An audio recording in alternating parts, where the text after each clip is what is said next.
In 2019, I'd bought my sister and I tickets to see 21 Pilots in Oklahoma City.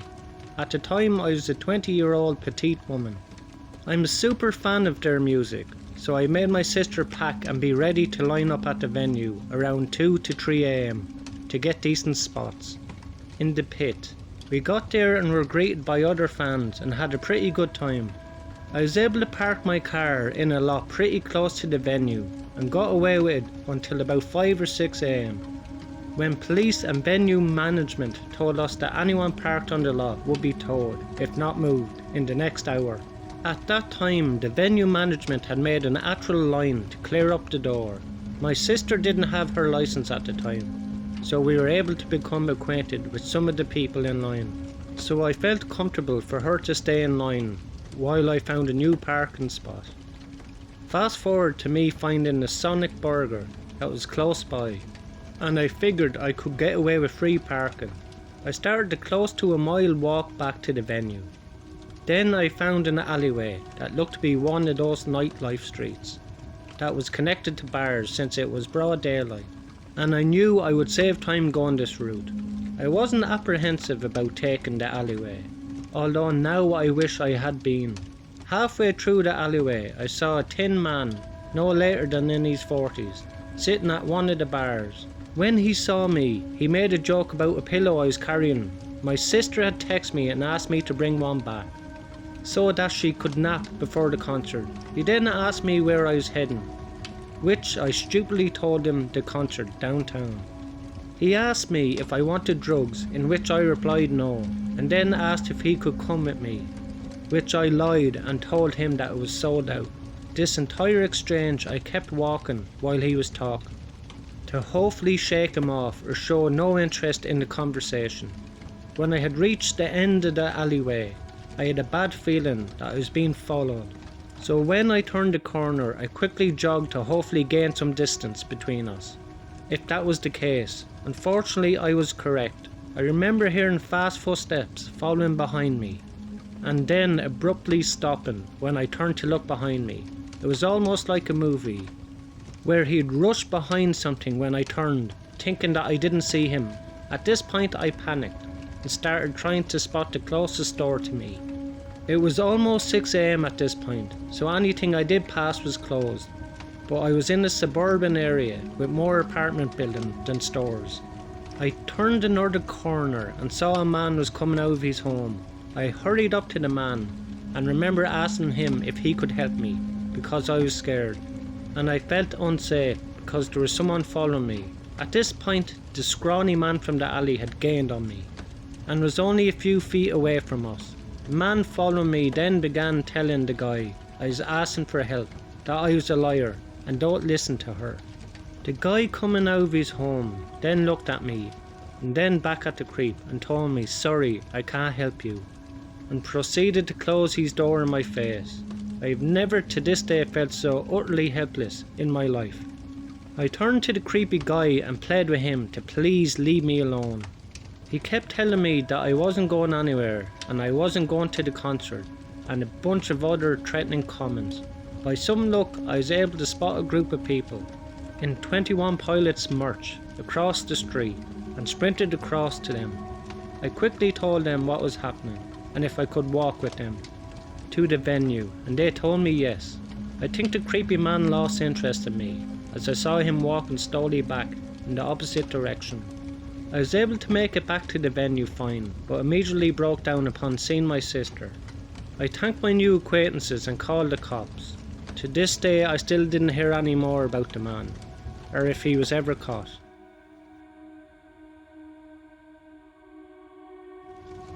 It's been a few years since this happened, so just let me say I live alone with my 2 cats.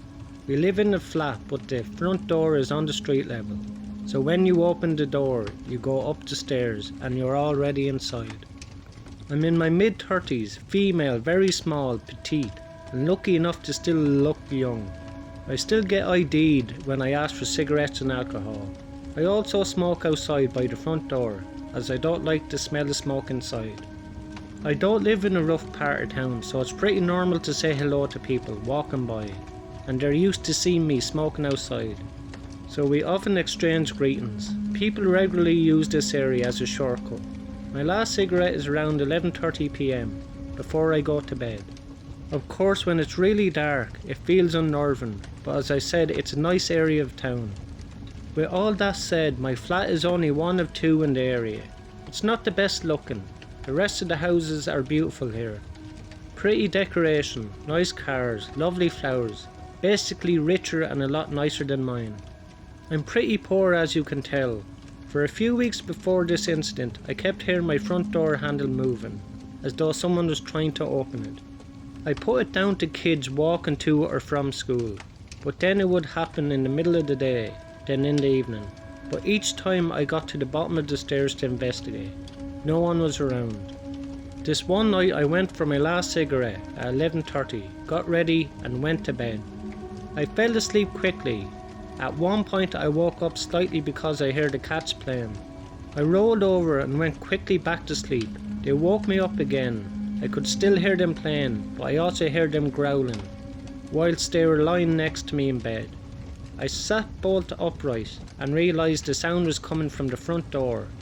I snuck into the hall and peered down the stairs. I could see the front door handle turning for the first time in my life. My brain thought faster than my mouth, and I switched the stairs light on. There was a pause with my door open a few inches, and then I heard feet running away. I ran down the stairs and slammed the door shut again. Then I ran back upstairs to call the police. Due to the fact that I was safely back in my house, they didn't arrive for a few hours. I didn't sleep. I sat in a chair watching the stairs all night, absolutely terrified that whoever it was would come back. I didn't even go for a cigarette, even though I desperately wanted one, because I was too afraid that they would be waiting outside. The police showed me how they had gotten in. They damaged the door frame and simply forced it in. I called my landlord first thing in the morning, and he had deadbolts fitted. I'm now overly cautious when I smoke. I don't stay in one place anymore. I go for a little walk each time. I also don't stick to the same timings either, and I definitely listen to the cats better. If they're growling, there's a reason for it. I'm so glad that they growled that night. If they hadn't, and I ignored it and went back to sleep again, God knows what would have happened.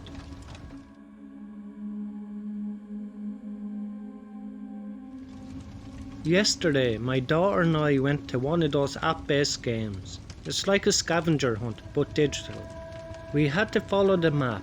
It asked questions and we had to solve riddles. Things like that. The theme is one of our favourite books and movies. She and I went to the game with some of our friends and their kids that were about the same age. There was hundreds of people in costumes roaming around downtown, trying to save the person in the game. My daughter had a very rare health issue. I won't go into details for privacy reasons, and everything was fine, until she wasn't. We had to leave early before the game was nearly done, so we started our walk back to our car. It was parked in the parking garage, ran by the city. We took our time walking there, but got back relatively quickly. The elevator apparently was broken, so we had to walk up 3 floors. I tell my daughter we can take our time and our equipment is in the car. As we're walking to the stairwell, a man follows us. Then I got hairs standing up in the back of my neck. I got chills and goosebumps all over. I carry pepper spray on my keyring. I tell my daughter to walk in front of me and take her time. I unlocked the trigger on the pepper spray. This man could have walked around us at any point, and he didn't. He stayed right behind us. When we get to the 3rd level, I have my arm locked around hers. Our car is the first one right there next to the stairwell. He follows us out the door. I quickly unlock my car and pretty much throw my daughter in before I lock the door. I turned around to face him. He looks at me, didn't say a word, and then walks back into the stairwell. There was no one in the parking garage at all. All the employees had already left for the day, and there was no cameras in this specific garage. Knowing this now, I would have absolutely picked a different place to park. Now it leaves me wondering why the elevator was broken, because I don't remember seeing any signs on the door.